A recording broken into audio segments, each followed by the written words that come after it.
Assalamu alaikum friends, my name is Fazan Ali. Today I'm going to explain American movie Chevalier. तो let's start the video. Film के आगाज में wolf gang इमेडियस Mozart stage पर perform कर रहा है।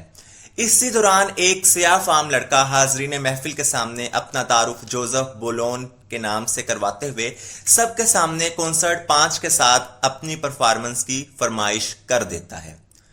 इब्तदा में सामहीन समेत मोजार्ट जोसेफ की मौसीकी की सलाहियतों को अंडर एस्टिमेट करता है, मगर अगले ही लम्हे जोसेफ अपनी परफॉर्मेंस से सबको मुतासिर कर डालता है,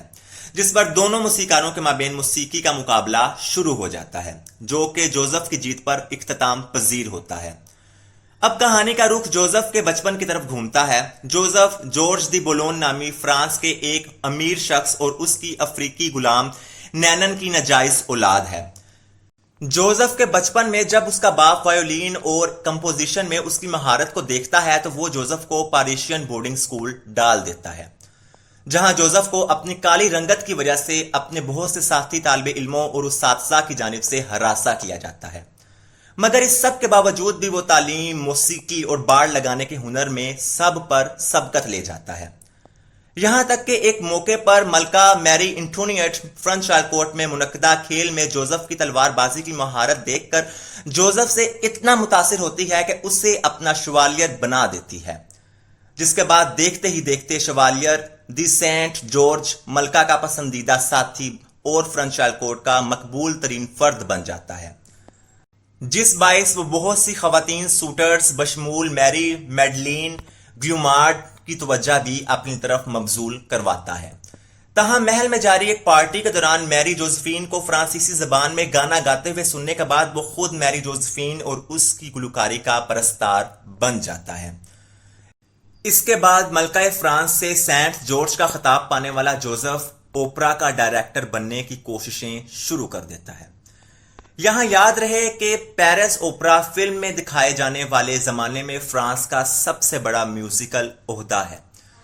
अगरचा पेरिस ओपरा की कमेटी का इंचार्ज क्रिस्टोफ ग्लिक नामी मौसीकार के हक में है,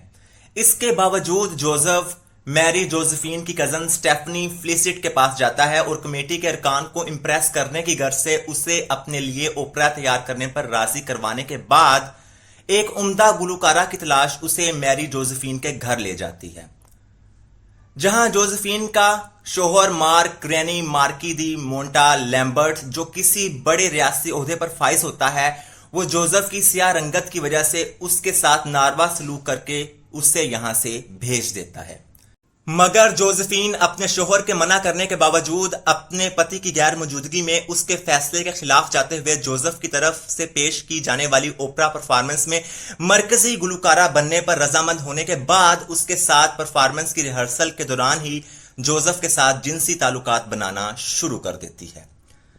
इसी बीच अपने वालिद की वफात के बाद उसकी गुलामी से आजाद होकर पेरिस आने वाली अपनी सियाह फाम वालदा से जोसेफ की नाराजगी बढ़ना शुरू हो जाती है। वो इसलिए क्योंकि नैनन अपने इर्द गिर्द के सफेद फाम मुआशरे को खुश करने के लिए अपनी हकीकी शनाख्त को मुस्तरद करने वाले जोसेफ को अपने हम नस्ल लोगों से जोड़ने की कोशिश कर रही होती है। इसके अलावा जोसेफ बढ़ते हुए मुआशरती अदम इत्मीनान, फिक्री गुफ्तगू और अपने आस पास की सियाह फाम आबादी का भी मुबहिम है। जोसेफ, मैरी जोसेफीन और स्टेफनी फ्लिसेंट की ओपरा परफॉर्मेंस बहुत अच्छी रहती है, जिस पर जोसेफ की ओपरा का डायरेक्टर बनने की इच्छा और भी बढ़ जाती है। मगर ऐन वक्त पर मलिका मैरी एंटोनिएट जोसेफ को बताती है कि उसे उसके सियाह रंग के सबब पेरिस ओपरा की डायरेक्टरशिप की दौड़ से निकाल दिया गया है। जोसेफ को इस मुतालिक बताने के साथ ही मलिका रियासत के इशराफिया और आम लोगों में अपने मुवक्कफ को जवाल पजीर होने से बचाने की खातिर खुद से उम्मीद की तवक्का रखने वाले जोसेफ का इस आला सतह के सकाफती मामले में दिफा करने से इनकार कर देती है। इसके बाद जोसेफ एक मौका पर ओपरा, जो अब ग्लिक की सरबराही में है, उसमें शिरकत करता है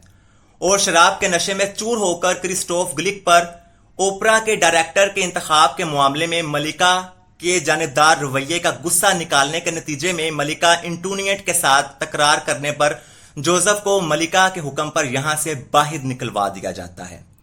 अभी गार्ड्स जोसेफ को बाहर का रास्ता दिखाते ही हैं कि इतने में मैरी जोसेफीन का सख्त मिजाज شوہر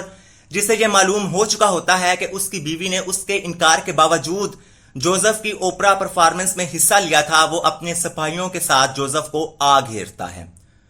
اور اسے آئندہ جوزفین کے ساتھ کسی قسم کا رابطہ رکھنے کی صورت میں اس کی انگلیاں توڑوانے کی دھمکی دے کر یہاں سے چلا جاتا ہے۔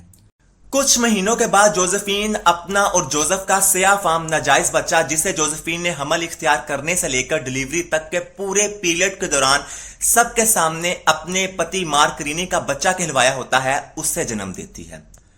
بچے کی رنگت کو دیکھتے ہی جوزفین کا خاوند معاشرے میں اپنی اور جوزفین کی عزت کو بچانے کی خاطر جوزفین اور جوزف کے ناجائز بچے کو انتہائی رازداری سے مروا دیتا ہے۔ اگرچہ جوزف کو سٹیفنی فلیسٹ کے ذریعے اس واقعے کی اطلاع مل ہی جاتی ہے اور وہ ایک عرصے تک اس سلسلے میں شدید غمگین بھی رہتا ہے، تاہم وقت گزرنے کے ساتھ ساتھ جوزف ہائی سوسائٹی کی جانب سے مسترد ہونے کا دکھ بھلانے کی کوشش میں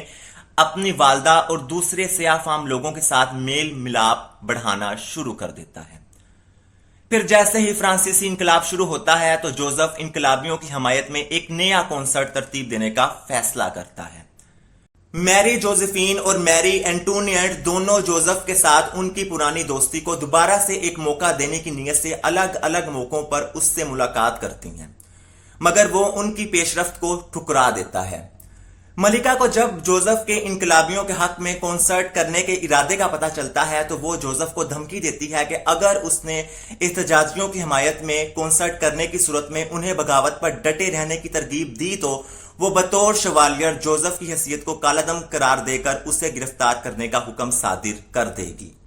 بہرحال جوزف ملکہ کی وارننگ کے باوجود بھی اپنی پاؤڈر وگ پہنے بغیر اپنے طے شدہ کنسرٹ میں شرکت کرتا ہے اور اپنی تیار کردہ پرفارمنس شروع کر دیتا ہے۔ اسی بیچ مارک رینی بھی ملکہ کے حکم پر جوزف کو گرفتار کرنے کی غرض سے یہاں پہنچ جاتا ہے،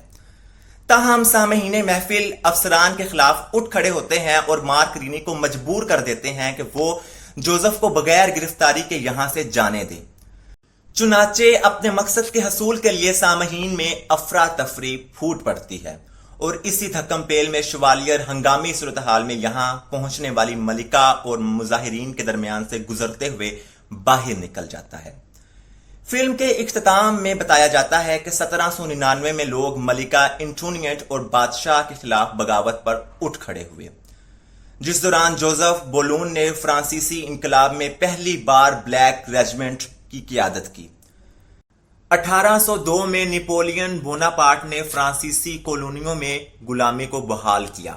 اور جوزف کے میوزک کی ممانعت کا حکم دے دیا،